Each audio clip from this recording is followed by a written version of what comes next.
उनके प्रति भी मैं संवेदनाएं प्रकट करता हूं।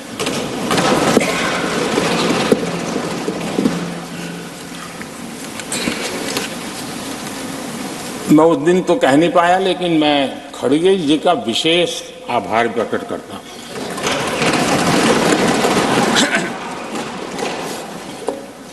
बहुत ध्यान से सुन रहा था खड़गे जी उस दिन में,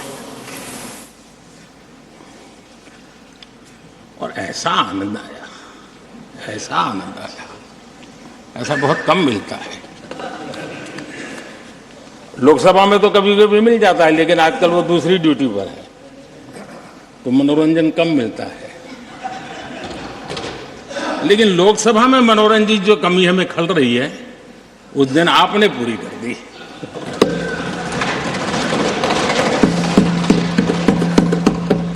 और मुझे प्रसन्नता इस बात की थी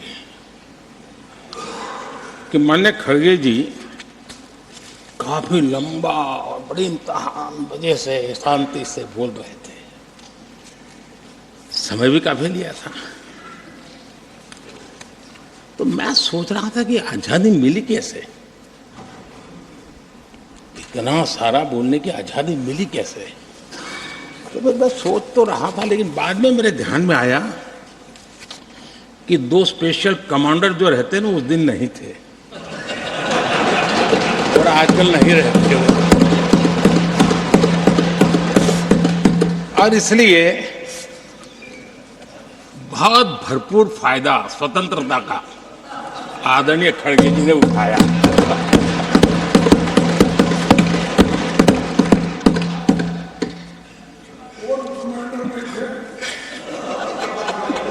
और मुझे लगता है कि उस दिन खड़गे जी ने सिनेमा का एक गाना सुना होगा, ऐसा मौका फिर कहां मिलेगा।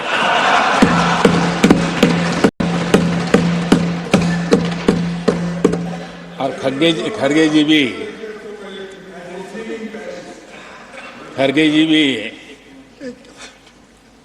एम्पायर नहीं है, कमांडोज नहीं है, तो चौके छक्के मारने में मजा आ रहा था उनको।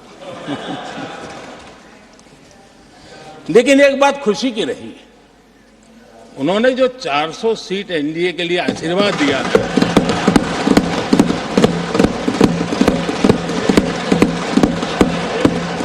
और मैं खड़गे जी के इन आशीर्वाद को, आपके आशीर्वाद मेरे सर आंखों पर, अब आपको आशीर्वाद वापिस लेना तो ले सकते हैं, क्योंकि एक खबर तो आ गए हैं।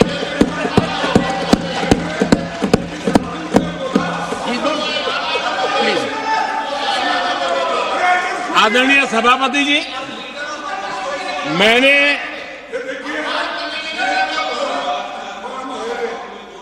आदरणीय सभापति जी, मुझे पिछले वर्ष का वो प्रसंग बराबर याद है। उस सदन में हम बैठते थे और देश के प्रधानमंत्री की आवाज को गला घोंटने का भरपूर प्रयास किया गया। हम बड़े धैर्य के साथ, बड़ी नम्रता के साथ आपके एक एक शब्द को सुनते रहे, और आज भी आप न सुनने की तैयारी के साथ आए हैं। आप न सुनने की तैयारी के साथ आए हैं, लेकिन मेरी आवाज को आप दबा नहीं सकते हैं।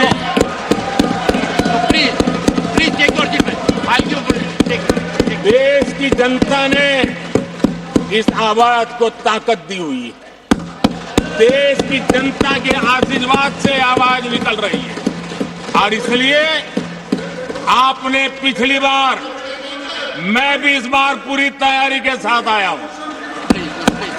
मैंने सोचा था कि उस वक्त कि शायद आप जैसे व्यक्ति सदन में आए हैं तो मर्यादाओं का पालन करेंगे, लेकिन 1.5-2 घंटे तक क्या जुल्म किया था आप लोगों ने मुझ पर, और उसके बाद भी मैंने एक भी शब्दों की मर्यादाएं तोड़ी नहीं।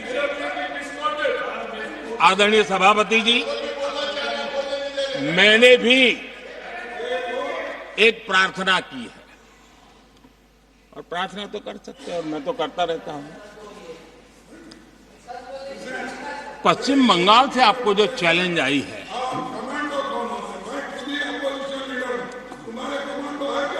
और पश्चिम बंगाल से चैलेंज आई है कि कांग्रेस 440 पार नहीं कर पाएगी, 40 पार नहीं कर पाएगी। मैं प्रार्थना करता हूं कि आप 40 बचा पाएं।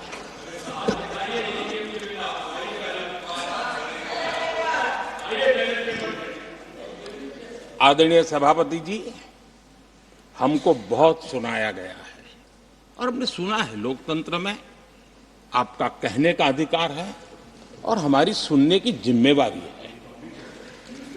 और आज जो भी बातें हुई हैं उसको मुझे देश के सामने रखनी चाहिए और इसलिए मैं प्रयास करूंगा।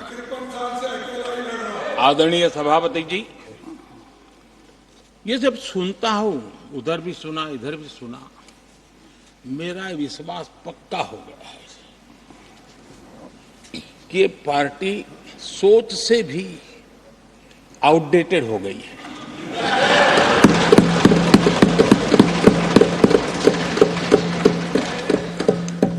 और जब सोच आउटडेटेड हो गई है तो उन्होंने अपना कामकाज भी आउटसोर्स कर दिया है। देखते ही देखते इतना बड़ा दल, इतने दशकों पर तक देश पर राज करने वाला दल, ऐसा पतन, ऐसी गिरावट, हमें खुशी नहीं हो रही है। हमारी आपके प्रति संवेदनाएं हैं, लेकिन डॉक्टर क्या करेगा जी, पेशेंट खुद। आगे क्या बोलूं?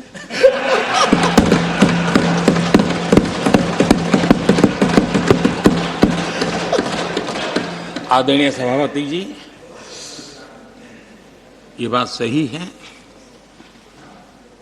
कि आज बहुत बड़ी बड़ी बातें होती हैं, सुनने की ताकत भी खो चुके हैं। लेकिन मैं तो देश के सामने बात रखने के लिए जरूर कहूंगा, जिस कांग्रेस ने सत्ता के लालच में सरेआम लोकतंत्र का गला घोंट दिया था, जिस कांग्रेस ने दर्जनों बार लोकतांत्रिक तरीके से चुन करके आई सरकारों को रातों रात भंग कर दी थी,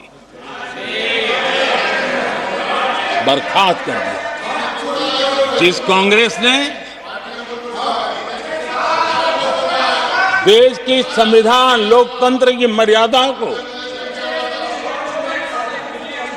जेल के सलाखों के पीछे बंद कर दिया था, जिस कांग्रेस ने अखबारों पर ताले लगाने तक की कोशिश की, आवाज, जो कांग्रेस देश को तोड़ने के नैरेटिव घटना का नया शौक उनको पैदा हुआ, इतना तोड़ा कम नहीं है, अब उत्तर दक्षिण को तोड़ने के लिए बयान दिए जा रहे हैं।